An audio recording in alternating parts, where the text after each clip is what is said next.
Thor, the first Thor. That's the official subtitle, the first Thor. This was a movie from 2011. The IMDb plot summary: the powerful but arrogant god Thor is cast out of Asgard to live amongst humans in Midgard, which is Earth, where he soon becomes one of their finest defenders. So this movie is directed by Kenneth Branagh, starring Chris Hemsworth, Anthony Hopkins, Natalie Portman, and Tom Hiddleston. So, like I was alluding to in the beginning, I was a fan of the Thor comic books, was very excited about a Thor movie, and very curious about what they were going to do with this as well, because this concept is so laughable on its face. And there was a lot of talk, I remember, when this movie, before it came out, of like, oh, they can't make Thor good. Like, he's just a silly guy who flies around. He has a hammer, but it's Norse mythology, but it's not. Like, this is not going to work. And what I think works so well about this movie is Chris Hemsworth, but also the tone that both Chris and Kenneth Branagh sort of bring to this film. And that Branagh, I think, does such a good job of grounding this movie, and then Chris as well, in a family drama. It's basically about two brothers and a father and his sons.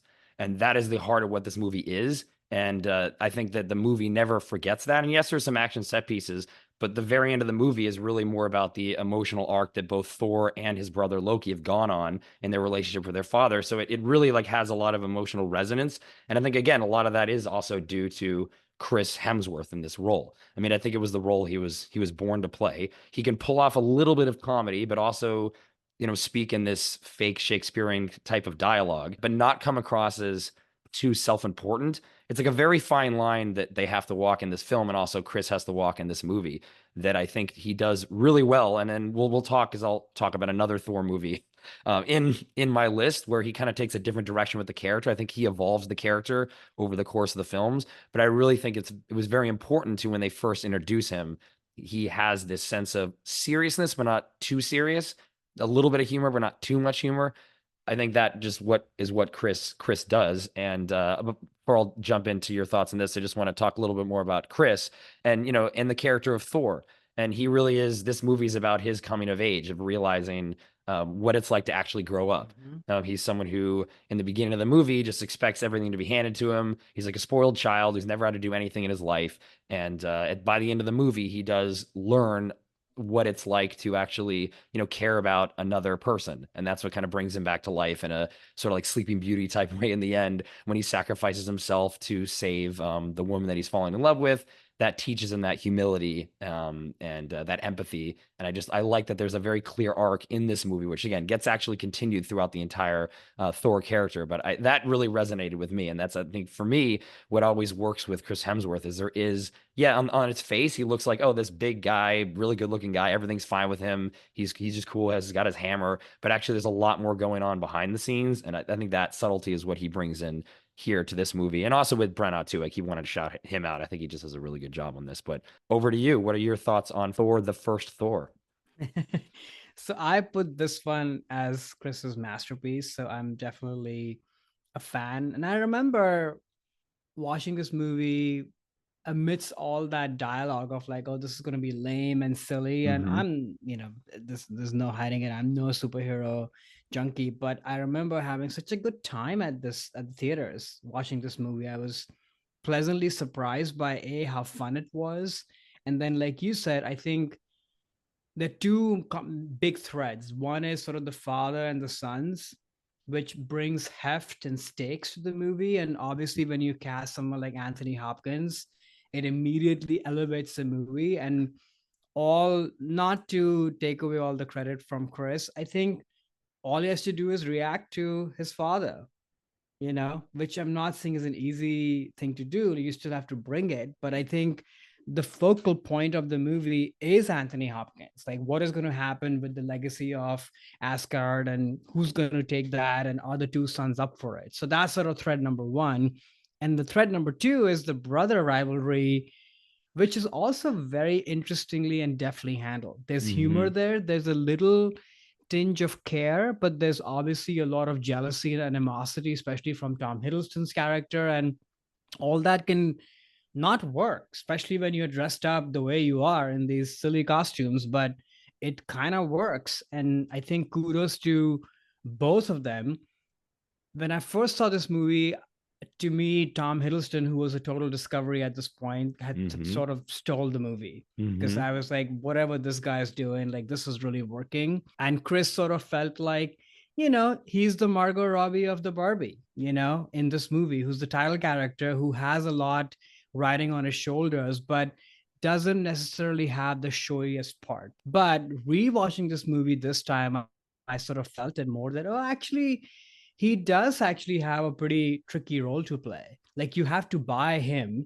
I mean, Mm-hmm. this whole thing is quite ridiculous. You have to buy Mm-hmm. him in this role. And like you said, there's like very thin lines between this becoming sort of like a stage play acting drama where there are shades of that, of sort of, fake Shakespearean English accented sort of dialogue, but it also has to feel exciting, but also kind of real.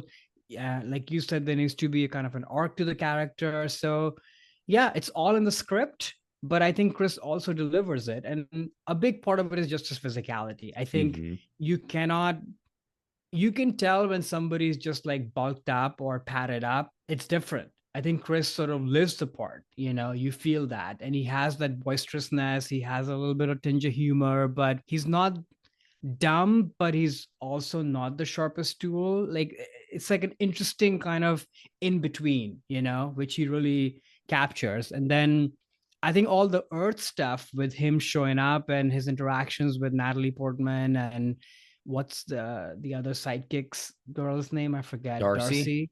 Yeah, Darcy. Yeah. Yeah. Like all that is pretty fun. I mean, Yeah.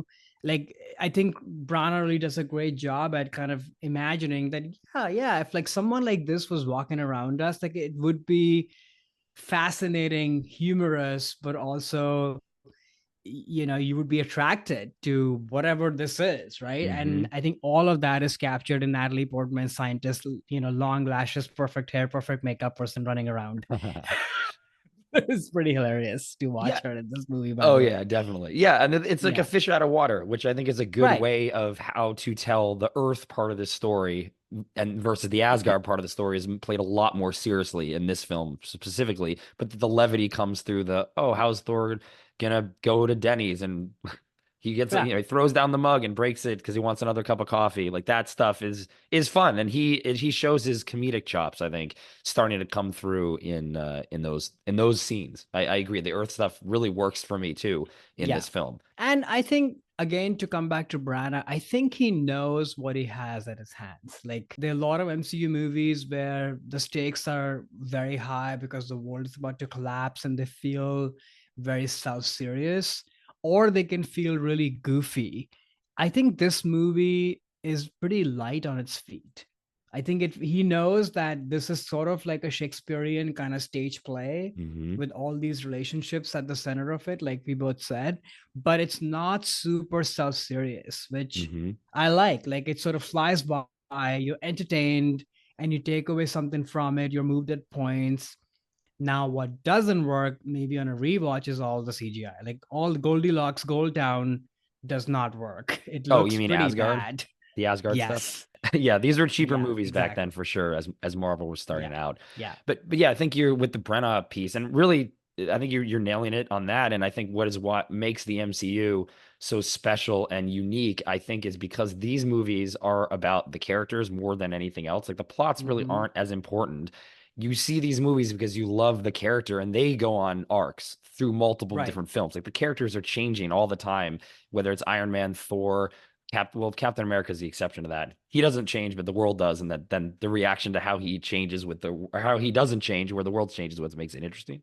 But Hmm. I do think that they really nail the character of Thor in this, and they have to, and that's why these MCU movies are so special because it's characters first, and I think Brenna and Hemsworth kind of bring that to bear in how they handle Thor here. That's why he gets 4 films, Yeah. more than any other character. Actually, they all have trilogies. He actually got a fourth one because I think the audience was resonating a lot with what the Thor character was becoming and wanted to continue on his story and his journey.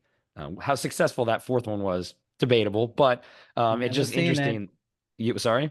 Never seen Oh, it. you never see it? Okay, it's definitely worth checking out. Okay. Um, for kind of where they end up with his character.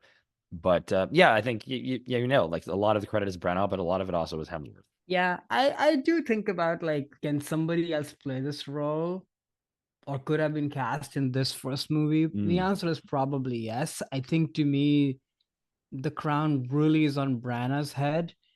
That said, Chris is able to wear the costume really well. he looks And I good. mean physically and metaphorically. Yeah. And carry this character forward and make it his own. And like we've been saying, like this character will be associated with Chris Hemsworth till the rest of the time. So Hi there, it's Alex. If you like the review and discussion Karan and I just had, make sure you subscribe to our channel, Movies That Shaped Us, to get full episodes. Every other Wednesday, Karan and I review a new release and then discuss 6 other movies made by that film's actor or director and how they shaped us.